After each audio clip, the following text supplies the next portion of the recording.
هيا لعبة.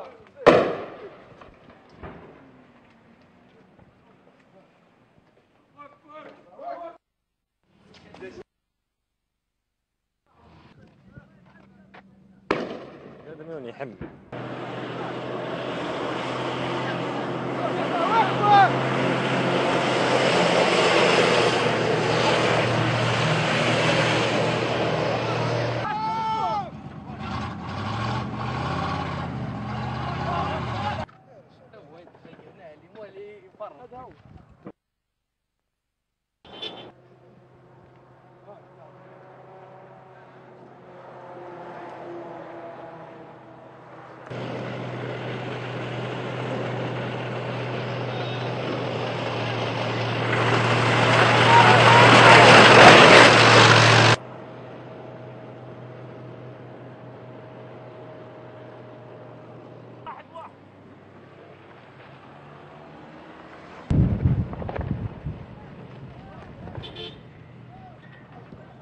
أعزائي المشاهدين، كما تشاهدون من خلفي هذه كانت آخر محطة لميليشيات فوز ليبيا الذي اليوم تم طردهم من قبل القوات المساندة للجيش الليبي في الساعات الباكرة من الصباح.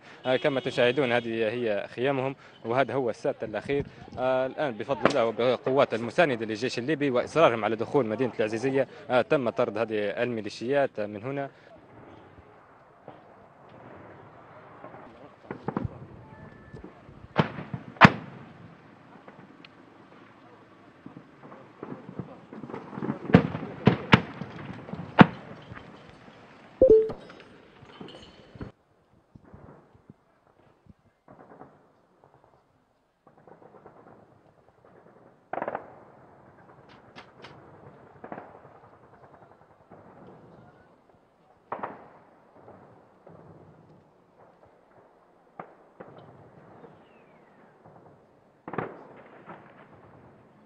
الآن نصل بكم إلى مدينة العزيزية كما تشاهدون من خلف عمارات العزيزية، وسنوفيكم بمزيد من التقارير خطوة بخطوة مع القوات المساندة للجيش الليبي.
أعزائي المشاهدين، نلتقي مع الأفندي رمضان المسؤول عن تحركات القوات المساندة والجيش الليبي في محور العزيزية. أهلا وسهلا بك أفندي رمضان. أفندي رمضان، في البداية نريدك أن تحدثنا عن الانتصارات التي حققتها القوات المساندة للجيش الليبي اليوم الجمعة الموافق 3/4/2015.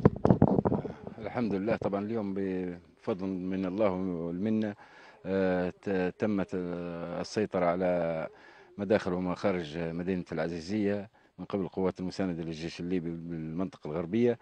الآن تقوم القوات بتأمين المنطقة، وستتعامل بكل حزم وقوة ضد أي شخص تسول له نفسه الاقتراب من هذه المنطقة. طبعا هذه العملية شاركت فيها وحدات من القوات المساندة بالإضافة إلى وحدات من الجيش الليبي من جميع المناطق.